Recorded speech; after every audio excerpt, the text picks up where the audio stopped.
मसीह में सब भाई बहनों को मेरा नमस्कार। परमेश्वर गुप्त में हमें देखते हैं। वे हमारे हृदय के विचार को जानते हैं और अपने विचार अर्थात स्वर्ग की बातें और गूढ़ रहस्य की बातों को प्रकट करते हैं। हम दो अवस्थाओं में पृथ्वी पर जीवन जी सकते हैं। पाप की अधीनता में अर्थात हम परमेश्वर की दृष्टि से छुपे हुए नहीं हैं, और दूसरा है परमेश्वर की अधीनता में परमेश्वर हमें जब प्रिय पुत्र ठहराते हैं।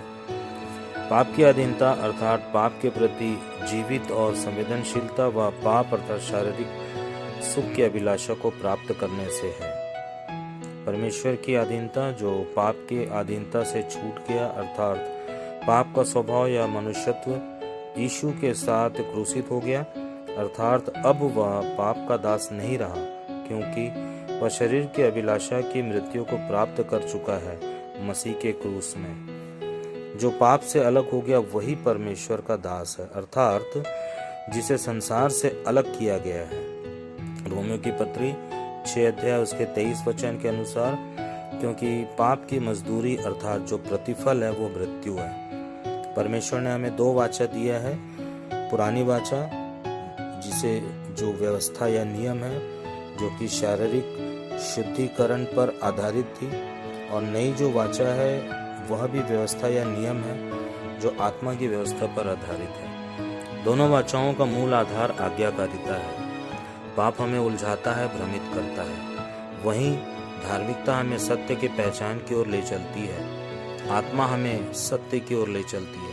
हमारा आज का विषय परमेश्वर हमें गुप्त में देखते हैं। बाइबल की पुस्तक भजन संहिता 33 उसका 11 से 13 में लिखा है कि परमेश्वर की युक्ति सर्वदा स्थिर रहती है। क्या ही धन्य है वह जिसका परमेश्वर यहोवा है, और वह समाज जिसे उसने अपना निज भाग चुन लिया है। यहोवा स्वर्ग से दृष्टि करता है, वह सब मनुष्य को निहारता है, सब दशाओं में, पाप की दशा में भी और आज्ञाकारिता की दशा में भी। पुरानी वाचा में परमेश्वर ने 10 आज्ञाएं दी जिसका पालन करना आवश्यक था। आज्ञा तोड़ने पर शरीर पर पथरवाह किया जाता था और मार डाला जाता था। आज्ञाकारिता पर चलने के लिए दी गई थी, पर नई वाचा में यीशु मसीह ने इसे और अधिक कठोर बना दिया। जब कोई शरीर में गलत कार्य करता है तो उसे व्यभिचार कहा जाता है, परंतु यीशु मसीह ने कहा कि यदि पुरुष या कोई स्त्री किसी को देख कर के मन में अनर्थ कल्पना कर लेता है तो यह भी व्यभिचार हुआ। कोई व्यक्ति किसी व्यक्ति पर क्रोधित होता है तो वह हत्या के समान हो जाता है।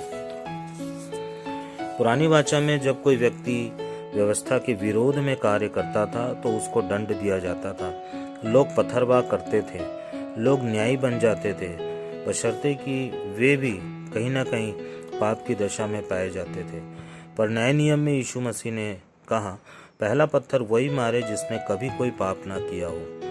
तब अंत में वह स्त्री और यीशु ही वहां पाए जाते हैं और सब चले जाते हैं, जो यूहन्ना 8 अध्याय में वर्णित है।